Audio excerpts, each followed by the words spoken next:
ఇందులో ట్రంప్ పాత్ర ఏంటంటే ఆయనే మొట్టమొదటి ట్వీట్ చేశారు, రెండు దేశాలతో నేను మాట్లాడాను, ఒప్పించాను, రెండు కూడా కాల్పుల విరమణకు ఒప్పుకున్నారు అంటూ ఆయనే ప్రకటించారు. ప్రపంచానికి చెప్పింది ముందు ట్రంపే.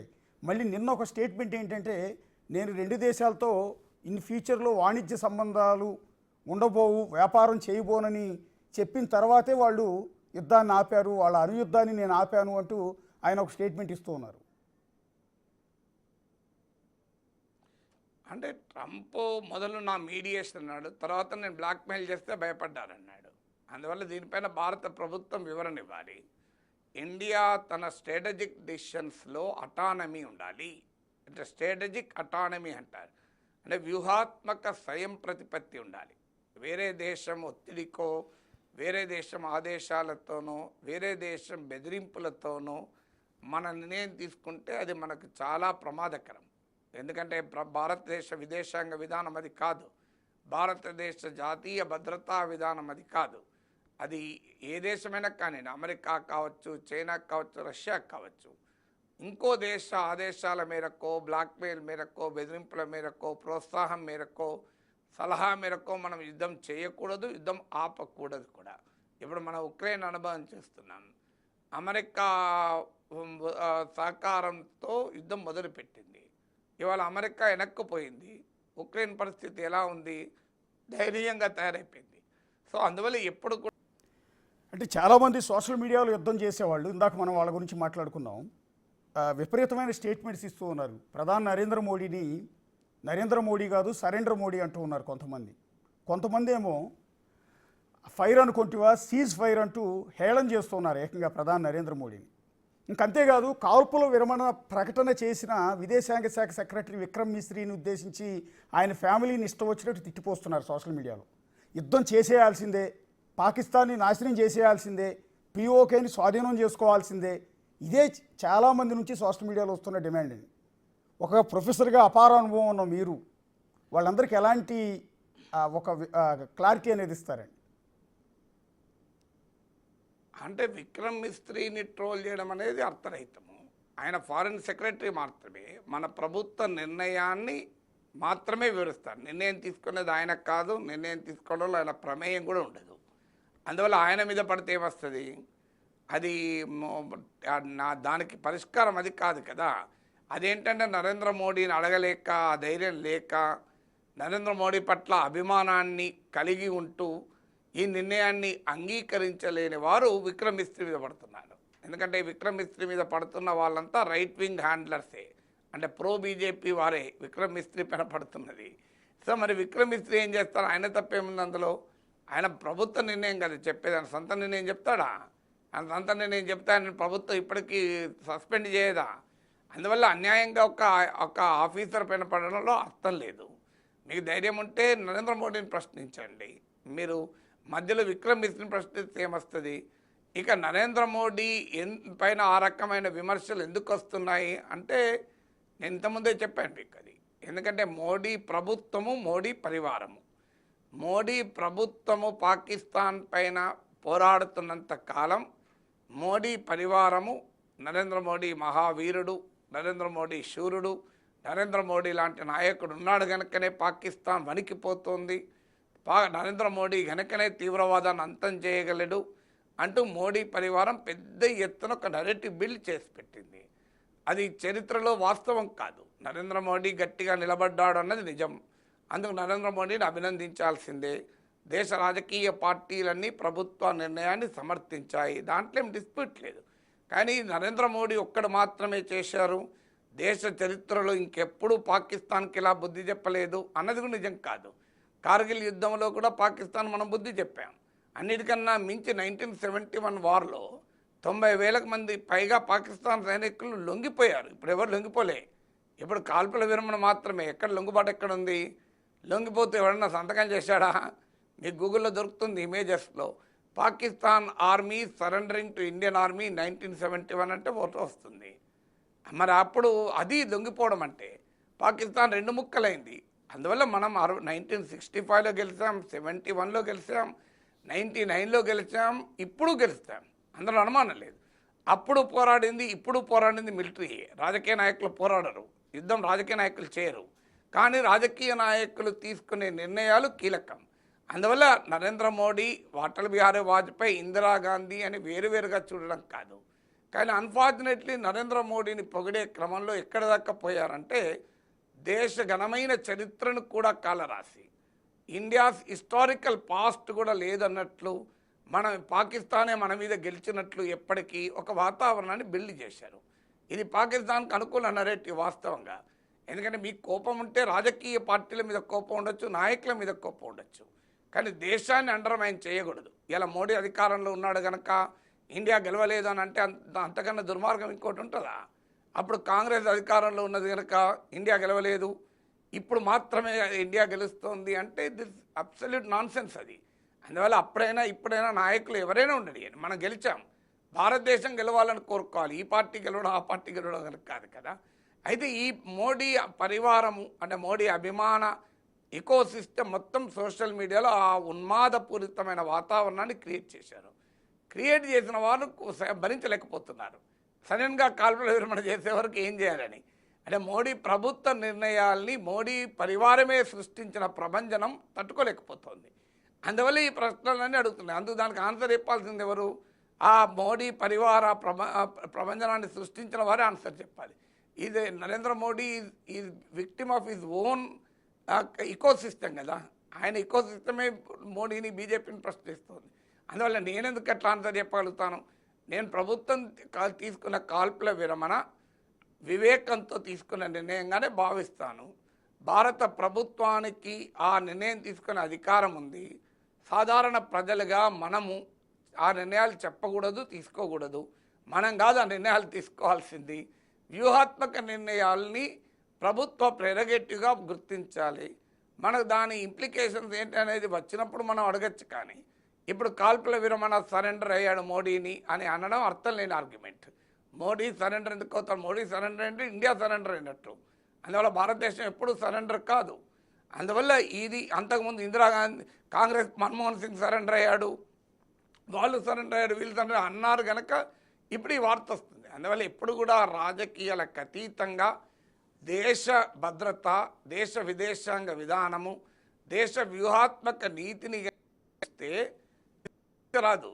అలా చూడకుండా ఈ 2014 తర్వాతనే భారతదేశం కొత్త దేశంగా అవతరించినట్లు, 2014 ముందు భారతదేశం ఒక బలహీనమైన చాతకాని దేశమని, శత్రువులకు వణుకుతూ ఉన్న దేశమని క్రియేట్ చేసిన ఇమేజెస్ ఎంత తప్పు ఇప్పుడు అర్థమవుతుంది కదా. ఇప్పుడు మన నరేంద్ర మోడీ ఎందుకు కాల్పుల విరమణకు అంగీకరించాడు? ఏ పాకిస్తాన్ సైనికులు లొంగిపోయాడు చెప్పండి? హఫీజ్ సయీద్ అప్పచెప్పారా? మసూద్ అజర్ని అప్పచెప్పారా? ఆఖరి పహల్గాన్లో దాడి చేసిన తీవ్రవాదులను అప్పచెప్పారా? తీవ్రవాదం ఆపుతామని పాకిస్తాన్ ఎక్కడైనా ప్రకటించిందా?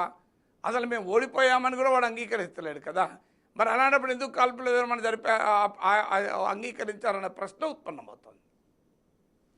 అంటే మీరు చెప్పినట్టుగానే దేశ రాజకీయాలు, ఉగ్రవాదం, పాకిస్తాన్తో యుద్ధం, ఈ సందర్భాన్ని కొన్ని రాజకీయ పార్టీలు మళ్ళీ అధికారంలో రావటానికి వినియోగించుకునే సందర్భాలు కూడా చూస్తూ ఉన్నాం.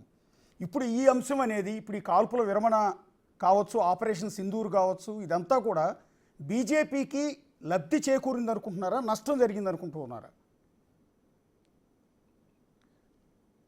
ఇప్పుడు రాజకీయ జమా లెక్కలు వేసుకోవడే సమయం కాదు. ఇప్పుడు పాకిస్తాన్కి ఎంత నష్టం చేశాము అనే లెక్కలేసుకునే సమయంలో రాజకీయ లెక్కలు ఎందుకు? రాజకీయాలు ప్రతి దాంట్లో రావాల్సిన అవసరం లేదు. ఒకవేళ దేశ ప్రజలు ఇప్పుడు ఆర్థిక విధానము, రాజకీయ విధానాలు, సంక్షేమ పథకాలు సానుకూలంగా భావిస్తే ఓట్లేస్తారు. దీన్ని కూడా సానుకూలంగా భావిస్తే ఓట్లేస్తారు. దానికి మనం ఎవరో ఆపటానికి. కానీ ప్రతిదాన్ని రాజకీయ జమా లెక్కలు వేసుకొని ఏ పార్టీకి లాభం, ఏ పార్టీకి నష్టం అనే లెక్కలు వేసుకోకూడదు. దేశ భద్రతలో జమా లెక్కలు అవసరం లేదు. దేశ భద్రత విషయంలో ఒకటే ఒక లెక్క, శత్రు దేశానికి ఎంత నష్టం చేశాం, పాకిస్తాన్ ఎంత కోలుకోకుండా దెబ్బతీశామని. అందువల్ల దేశ మిలిటరీ ధైర్య సాహసాలను పెట్టుబడిగా రాజకీయాలు చేయకూడదనేది నా అభిప్రాయం. అంటే నిన్న నరేంద్ర మోడీ గారు ఒక స్టేట్మెంట్ ఇచ్చారు. ప్రపంచ ఉగ్రవాదానికి బవల్పూర్, పాకిస్తాన్లో ఉన్న బవల్పూర్ కానీ మృతికే కానీ ఒక యూనివర్సిటీ లాగా మారాయి. సో ఆ యూనివర్సిటీ మీద మేము దెబ్బ కొట్టాము, ఉగ్రవాదులు మొత్తాన్ని కూడా నేలమట్టం చేశాము అన్నట్టు ఉన్నారు. సో భవిష్యత్తులో మళ్ళీ పాకిస్తాన్ దెబ్బకొట్టమా పెంచి నిజమే పోషిస్తున్న ఈ ఉగ్రవాదుల నుంచి మళ్ళీ దాడులు జరగవన్న గ్యారంటీ ఏమన్నా కనిపిస్తోందా? నిన్న చాలా ఆవేశంగా మోడీ గారు అయితే మాట్లాడారు. ఆ గ్యారంటీ మోడీని ఇవ్వనప్పుడు నాగేశ్వర ఎట్లా ఇస్తాడు? మోడీ ఇచ్చాడా భవిష్యత్తులో తీవ్రవాదం ఉండదు అని? తీవ్రవాదులు మళ్ళీ దాడి చేస్తే మళ్ళీ బుద్ధి చెప్తామన్నాడు తప్ప ఉండదని అనలేదు కదా. ఇప్పుడు తీవ్రవాదం ఉండదని ఎవరు గ్యారంటీ ఇవ్వాలి? పాకిస్తాన్ ఇవ్వాలి.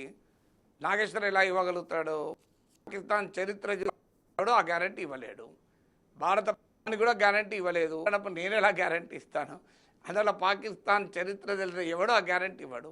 ఇప్పుడు ఈ 4 రోజుల ఘర్షణతోనే 4 రోజుల యుద్ధంతో దెబ్బతీసింది నిజం, కానీ అది నామరూపాలు లేకుండా పోయింది అనుకుంటే చాలా పొరపాటు. కొమ్మలు కొట్టేయడం వేరు, చెట్టు కొట్టేయడం వేరు, వేళ్లతో పీకేయడం వేరు. ఇప్పుడు ఆపరేషన్ సింధూర్ వేళ్లతో పీకేయలేదు, కొమ్మలు కొట్టేసింది, చెట్టును కొంతవరకు కొట్టేసింది. అది మళ్ళీ పెరగదన్న గ్యారెంటీ ఏముంటుంది? మళ్ళీ పెరిగితే మళ్ళీ కొట్టేయాలి. అంటే ఒక చర్చ జరుగుతోంది సార్, ఏంటంటే పాకిస్తాన్ ప్రయోగించిన డ్రోన్లు మిసైల్స్ కంటే కూడా వాటిని కోల్చడానికి మనం పెట్టిన ఖర్చే చాలా ఎక్కువగా ఉంది అని.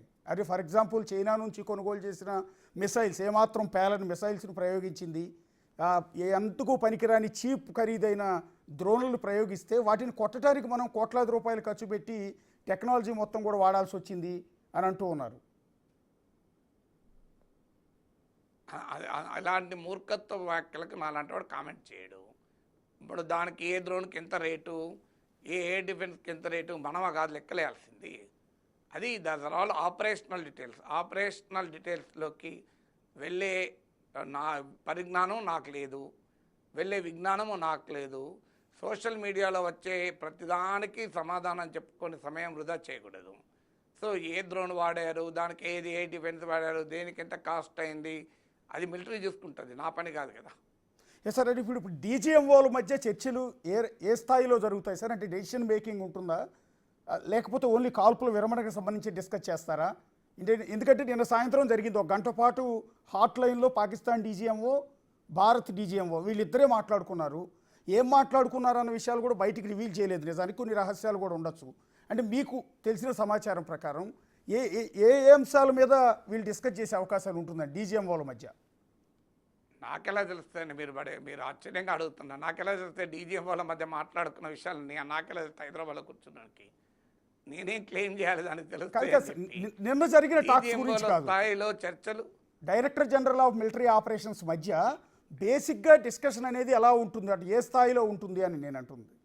బేసిక్గా డిస్కషన్ అనేది డీజీఎంఓల స్థాయిలోనే ఉంటుంది. మీరే చెప్తున్నారు కదా, డీజీఎంఓల మధ్య చర్చలు డీజీఎంఓల స్థాయిలోనే ఉంటుంది. దే ఆర్ ఓన్లీ ఆ మిలిటరీ ఆపరేషన్ స్థాయిలోనే ఉంటుంది, డిప్లొమాటిక్ స్థాయిలో ఉండేవి కావు. దాంట్లో ఆశ్చర్యమే ఉంది. అంటే మనం అనుకున్నట్టు ఆ డెసిషన్ మేకింగ్ అనేది ఉండదు కదా బేసిక్గా. నేను డెసిషన్ మేకింగ్ ఏ స్థాయిలో ఆ డెసిషన్ మేకింగ్ ఉంటుందండి. డెసిషన్ మేకింగ్ ఒకే స్థాయిలో ఉండదు కదా. డెసిషన్ మేకింగ్ ఇప్పుడు మీ స్థాయిలో క్వశ్చన్ ఏది అడగాలని ఉంటుంది, మీ ప్రోగ్రామ్ ఇన్ఛార్జ్ స్థాయిలో లైవ్ ఎంతకాలం నడపాలని ఉంటుంది. ఛానల్ అమ్మడం అనేది మీ స్థాయిలో ఉండదు, ఎవరి స్థాయిలో వాళ్ళకు ఉంటుంది. ఛానల్ అమ్మడమా, కొనడమా, ఇంకా ఎక్స్పాండ్ చేయడం అనేది మీ సిఇఓ స్థాయి, ఎండి స్థాయిలో ఉంటుంది. డెసిషన్ మేకింగ్ అంటే ఏంటి? డెసిషన్ మేకింగ్ ఇది మల్టిపుల్ లెవెల్స్ కదా సార్. చివరిగా ఒక్కసారి మీడియా గురించి కూడా డిస్కస్ చేసుకోవాలి. ఇప్పుడు పాకిస్తాన్ ఇండియా మధ్య జరిగిన ఈ వివాదం తర్వాత మీడియా చేసిన అతి గురించి యాజ్ ఏ మీడియా ఛానల్ పర్సన్గా నేను స్టూడియో నుంచి మీడియాతో సుదీర్ఘ సంబంధం ఉన్న మిమ్మల్ని అడుగుతూ ఉన్నాను. అది నేషనల్ మీడియా కావచ్చు, రీజనల్ మీడియా కావచ్చు, ఈ యుద్ధం గురించి ఇచ్చిన తప్పుడు వార్తలు కావచ్చు, వాటి గురించి ఏం చెప్తారు? మీడియా అంత ఒక్కటి కాదు. నేనేమి దేశంలో అన్ని టీవీ ఛానల్ విశ్లేషించలేదు. మీడియాలో అన్ని రకాల ధోరణులు ఉంటాయి. మీడియాలో పెద్ద ఎత్తున జింగోయిజాన్ని పెంచి పోషించారు.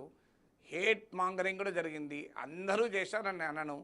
చాలా డిస్ఇన్ఫర్మేషను, మిస్ఇన్ఫర్మేషను, వార్లో జరిగే ప్రాపగండా వారు, ఇవన్నీ కూడా మీడియాలో రియాక్ట్ వచ్చాయి. ఉన్నవి లేనివి అన్నీ వచ్చాయి. అతి దేశభక్తిని ప్రదర్శించిన వారు ఉన్నారు, మమ్మల్ని మించిన జాతీయవాదులు లేరని ప్రదర్శించిన వారు ఉన్నారు. అన్ని రకాల వాళ్ళు ఉంటారు కదా మీడియా అంటే. ఎస్ సార్, ధన్యవాదాలండి ప్రొఫెసర్ నాగేశ్వర గారు.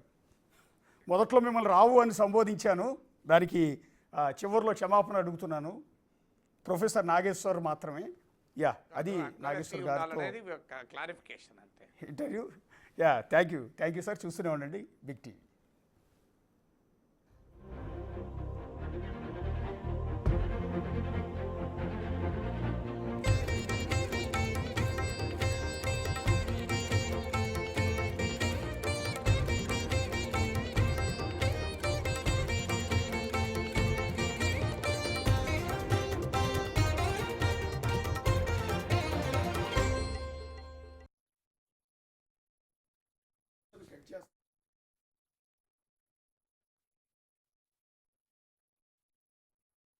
దెబ్బతీసింది నిజం, కానీ అది నామరూపాలు లేకుండా పోయింది అనుకుంటే చాలా పొరపాటు. కొమ్మలు కొట్టేయడం వేరు, చెట్టు కొట్టేయడం వేరు, వేళ్లతో పీకేయడం వేరు. ఇప్పుడు ఆపరేషన్ సింధూర్ వేళ్లతో పీకేయలేదు, కొమ్మలు కొట్టేసింది, చెట్టును కొంతవరకు కొట్టేసింది. అది మళ్ళీ పెరగదన్న గ్యారెంటీ ఏముంటుంది? మళ్ళీ పెరిగితే మళ్ళీ కొట్టేయాలి. అంటే ఒక చర్చ జరుగుతోంది సార్. ఏంటంటే పాకిస్తాన్ ప్రయోగించిన డ్రోన్లు మిసైల్స్ కంటే కూడా వాటిని కోల్చడానికి మనం పెట్టిన ఖర్చే చాలా ఎక్కువగా ఉంది అని. అదే ఫర్ ఎగ్జాంపుల్ చైనా నుంచి కొనుగోలు చేసిన మిసైల్స్ ఏమాత్రం పేలని మిసైల్స్ను ప్రయోగించింది. ఎంతకు పనికిరాని చీప్ ఖరీదైన డ్రోన్లను ప్రయోగిస్తే వాటిని కొట్టడానికి మనం కోట్లాది రూపాయలు ఖర్చు పెట్టి టెక్నాలజీ మొత్తం కూడా వాడాల్సి వచ్చింది అని అంటూ ఉన్నారు. అలాంటి మూర్ఖత్వ వ్యాఖ్యలకు నాలాంటి వాడు కామెంట్ చేయడు. ఇప్పుడు దానికి ఏ డ్రోన్కి ఎంత రేటు, ఏ డిఫెన్స్కి ఎంత రేటు మనమా కాదు లెక్కలేయాల్సింది. అది that are all operational details. Operational డీటెయిల్స్లోకి వెళ్ళే నా పరిజ్ఞానం నాకు లేదు, వెళ్ళే విజ్ఞానము నాకు లేదు. సోషల్ మీడియాలో వచ్చే ప్రతిదానికి సమాధానం చెప్పుకొని సమయం వృధా చేయకూడదు. సో ఏ డ్రోన్ వాడారు, దానికి ఏ డిఫెన్స్ వాడారు, దేనికి ఎంత కాస్ట్ అయింది, అది మిలిటరీ చూసుకుంటుంది, నా పని కాదు కదా. Yes sir. అంటే ఇప్పుడు డీజీఎంఓల మధ్య చర్చలు ఏ స్థాయిలో జరుగుతాయి సార్? అంటే డెసిషన్ మేకింగ్ ఉంటుందా, లేకపోతే ఓన్లీ కాల్పుల విరమణకు సంబంధించి డిస్కస్ చేస్తారా? ఎందుకంటే నిన్న సాయంత్రం జరిగింది, ఒక గంట పాటు హాట్ లైన్లో పాకిస్తాన్ డీజీఎంఓ, భారత్ డీజీఎంఓ వీళ్ళిద్దరే మాట్లాడుకున్నారు. ఏం మాట్లాడుకున్నారు అన్న విషయాలు కూడా బయటికి రివీల్ చేయలేదు. నిజానికి కొన్ని రహస్యాలు కూడా ఉండొచ్చు. అంటే మీకు తెలిసిన సమాచారం ప్రకారం ఏ ఏ అంశాల మీద వీళ్ళు డిస్కస్ చేసే అవకాశాలు ఉంటుందండి డీజీఎంఓల మధ్య? నాకెలా తెలుస్తాయండి? మీరు ఆశ్చర్యంగా అడుగుతున్నారు. నాకెలా తెలుస్తే డీజీఎంఓల మధ్య మాట్లాడుకున్న విషయాలు? నాకెలా తెలుస్తాయి హైదరాబాద్లో కూర్చున్నానికి? నేనేం క్లెయిమ్ చేయాలి దానికి తెలుస్తుంది? నిన్న జరిగిన టాక్స్ గురించి కాదు, స్థాయిలో చర్చలు director general of military operations మధ్య బేసిక్గా డిస్కషన్ అనేది ఎలా ఉంటుంది, అంటే ఏ స్థాయిలో ఉంటుంది అని నేను అంటుంది. బేసిక్గా డిస్కషన్ అనేది డీజీఎంఓల స్థాయిలోనే ఉంటుంది. మీరే చెప్తున్నారు కదా, డీజీఎంఓల మధ్య చర్చలు డీజీఎంఓల స్థాయిలోనే ఉంటుంది. దే ఆర్ ఓన్లీ ఆ మిలిటరీ ఆపరేషన్ స్థాయిలోనే ఉంటుంది, డిప్లొమాటిక్ స్థాయిలో ఉండేవి కావు. దాంట్లో ఆశ్చర్యమే ఉంది. అంటే మనం అనుకున్నట్టు ఆ డెసిషన్ మేకింగ్ అనేది ఉండదు కదా బేసిక్గా. నేను డెసిషన్ మేకింగ్ ఏ స్థాయిలో ఆ డెసిషన్ మేకింగ్ ఉంటుందండి. డెసిషన్ మేకింగ్ ఒకే స్థాయిలో ఉండదు కదా. డెసిషన్ మేకింగ్ ఇప్పుడు మీ స్థాయిలో క్వశ్చన్ ఏది అడగాలని ఉంటుంది, మీ ప్రోగ్రామ్ ఇన్ఛార్జ్ స్థాయిలో లైవ్ ఎంతకాలం నడపాలని ఉంటుంది. ఛానల్ అమ్మడం అనేది మీ స్థాయిలో ఉండదు, ఎవరి స్థాయిలో వాళ్ళకు ఉంటుంది. ఛానల్ అమ్మడమా, కొనడమా, ఇంకా ఎక్స్పాండ్ చేయడం అనేది మీ సిఇఓ స్థాయి, ఎండి స్థాయిలో ఉంటుంది. డెసిషన్ మేకింగ్ అంటే ఏంటి? డెసిషన్ మేకింగ్ ఇది మల్టిపుల్ లెవెల్స్ కదా. సార్ చివరిగా ఒక్కసారి మీడియా గురించి కూడా డిస్కస్ చేసుకోవాలి. ఇప్పుడు పాకిస్తాన్ ఇండియా మధ్య జరిగిన ఈ వివాదం తర్వాత మీడియా చేసిన అతి గురించి యాజ్ ఏ మీడియా ఛానల్ పర్సన్గా నేను స్టూడియో నుంచి మీడియాతో సుదీర్ఘ సంబంధం ఉన్న మిమ్మల్ని అడుగుతూ ఉన్నాను. అది నేషనల్ మీడియా కావచ్చు, రీజనల్ మీడియా కావచ్చు, ఈ యుద్ధం గురించి ఇచ్చిన తప్పుడు వార్తలు కావచ్చు, వాటి గురించి ఏం చెప్తారు? మీడియా అంత ఒక్కటి కాదు. నేనేమి దేశంలో అన్ని టీవీ ఛానల్ విశ్లేషించలేదు. మీడియాలో అన్ని రకాల ధోరణులు ఉంటాయి. మీడియాలో పెద్ద ఎత్తున జింగోయిజాన్ని పెంచి పోషించారు. హేట్ మాంగరింగ్ కూడా జరిగింది. అందరూ చేశారని అనను. చాలా డిస్ఇన్ఫర్మేషను, మిస్ఇన్ఫర్మేషను, వార్లో జరిగే ప్రాపగండా వారు, ఇవన్నీ కూడా మీడియాలో రియాక్ట్ వచ్చాయి. ఉన్నవి లేనివి అన్నీ వచ్చాయి. అతి దేశభక్తిని ప్రదర్శించిన వారు ఉన్నారు, మమ్మల్ని మించిన జాతీయవాదులు లేరని ప్రదర్శించిన వారు ఉన్నారు. అన్ని రకాల వాళ్ళు ఉంటారు కదా మీడియా అంటే. ఎస్ సార్, ధన్యవాదాలండి ప్రొఫెసర్ నాగేశ్వర గారు. మొదట్లో మిమ్మల్ని రావు అని సంబోధించాను, దానికి చివరిలో క్షమాపణ అడుగుతున్నాను. ప్రొఫెసర్ నాగేశ్వర్ మాత్రమే. యా, అది నాగేశ్వర్ గారితో క్లారిఫికేషన్ అంతే. Interview. Yeah, thank you sir.